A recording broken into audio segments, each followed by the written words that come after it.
It is with great regret I stand before you today. I've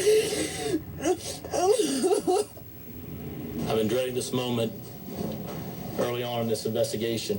She was already gone when I found her. We have recovered enough physical evidence to believe we have found Zahra.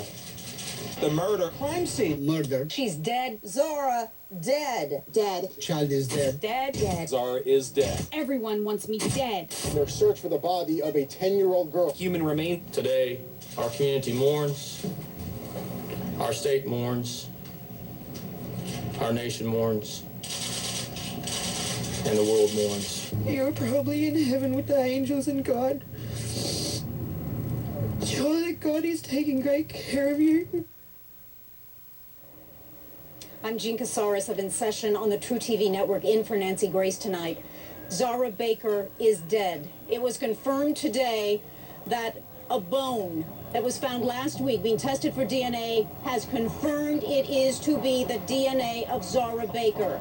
And remains found at the site on Wednesday confirmed by the medical examiner to be those of a small child. I want to go out to Alexis Weed, Nancy Grace producer. You are standing by live at that remains site in North Carolina, Granite Falls, North Carolina.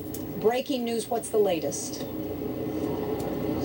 Jean, as you said, today we learned just this afternoon, police have said that remains found just at this site, not too far from where I'm standing right now, remains that were taken as part of an excavation on Wednesday and analyzed. The remains are said by police today that they believe they are those of Zahra Baker. Also, Jean, a bone found in a separate location about 5 miles away from here. That bone is said to have a DNA match to the profile for Zahra's DNA. All right, to our callers, thank you so much for being patient tonight. We've had so much information we want to get out. First to Marcia in Pennsylvania. Hi, Marcia. Hey, Jean, thank you for taking my call. First off, I just want to say I don't know how you guys are covering this case or holding up right now. I'm following it on websleuths.com, and I know that for me and everyone else on there, it has been one emotional roller coaster for all of us, which brings me to my question. It's for the psychologist on the show. How can someone dismember a child's body and then walk around acting completely normal and not traumatized? Because I know for everybody else, it's just knowing the facts is just, you know what I mean? I understand. And let's go to Jeff Gardier. He is a psychologist in New York and also a contributor to healthguru.com. You know, one theory is dismemberment, and I want to get into that with our law enforcement officer here, but how does someone murder someone and take the body, bury a hole, and dig it? How does someone comprehend that and live with themselves? Psychopath. They don't have feelings. They have very little guilt. They have very marginal relationships with other people. So in this particular case, the person who did this perhaps felt that this young girl was too much of a responsibility. We know who we're talking about here. Perhaps they felt that this young woman was in the way of whatever their life was, and because they have no feelings, they are able to, after such a heinous murder, able to take the time to then spread the remains out, and I would think they're thinking that so that they would not be found out. So someone is able to take a saw and saw from joint to joint to dismember, and they just don't even think about it. I want to go to Pat Brown, criminal profiler. You know, we've been talking about this. Nancy believes that there was dismemberment of this body, and I think most likely that is the case. But here's a question I have for you. The remains that were found at the Dudley Shoals Road site 5 miles away was a bone. That bone that now has been confirmed to be the DNA of Zahra Baker. Could it be that the remains that were there at the Dudley Shoals Road site, that wild animals got to those remains, possibly a complete torso, and I'm thinking of Kaylee Anthony right now, could an animal have taken a bone 5 miles away that was ultimately found in that other location? Well, Jean, I guess you could say it could happen, but I don't believe it did happen. I think what they found is the torso and head of Zahra, which is the big items that they couldn't, they cut off, the limbs, and they tried to get rid of them, possibly the wood chipper, and then they couldn't deal with the torso and the head, so they had to go bury that.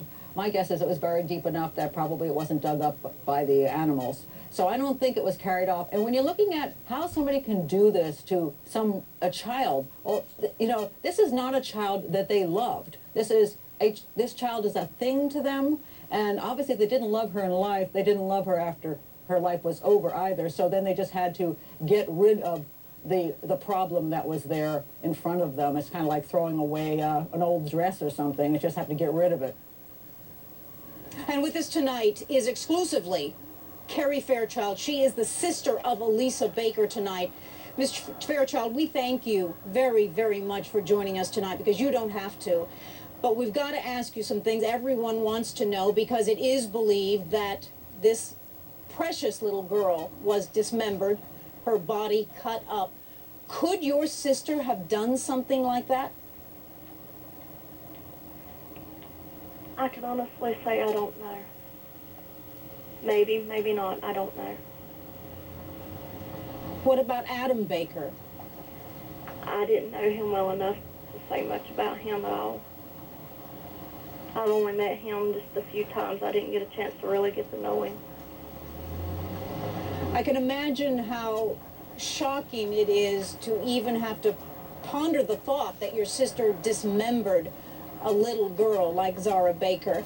I want to go to Dr. Michael Arnall, MD, forensic, board-certified forensic pathologist, joining us out of Denver, Colorado. We hear that they found a bone. A bone. That's what they said from the very beginning. They found a bone. This little girl's been missing 4 to 6 weeks, depending upon the furniture store that someone says they saw her versus when Adam Baker reported her missing. When I think of remains, I think of skin and tissue and nerve fibers and muscle. Can it become just a bone that soon? Yes, it can. That's entirely possible. The weather's been warm enough. I think that's possible. I want to go out to John Miller, the editor of the Hickory Daily Record, standing by at the remains site. Do your sources tell you if the remains found at the Dudley Shoals Road area were found in that 2.5-foot deep hole that they dug, or found to the side of that hole? No, we were told that the remains were found in the hole. Now remember, the hole is about 10 feet wide, about 2.5 feet deep, about 25 feet away from Gunpowder Creek. And what we saw while we were there, we took photos, we looked at the hole continually over a period of time on Wednesday, and it looked like not only had the dirt been scooped out and taken with the investigators, but there was a smaller hole inside the larger hole. We can't speculate as to what that was, but we do know that there was this some leads me back human remains to Dr. Michael Arnall, board-certified forensic pathologist. If those remains were found in this 2.5-foot deep hole, were they not preserved, at least to some degree? I think you're exactly right. If the body was buried, I think the preservation is going to be better. While the exposed bone found 5 miles away may have lost its tissue due to decomposition, the remains that were found in the hole, exactly as you said, may be much better preserved. All right, so then can that lead forensic pathologists to more likely than not determine a cause of death? It's certainly going to help. If there are bruises and there's a little bit of soft tissue remaining, they may be able to see that. If the bones in the neck, the hyoid bone, is broken, that may lead them to believe there was strangulation. If there's any blood left inside the cranial cavity or a fractured skull, it may lead them to believe that there was blunt trauma to the head.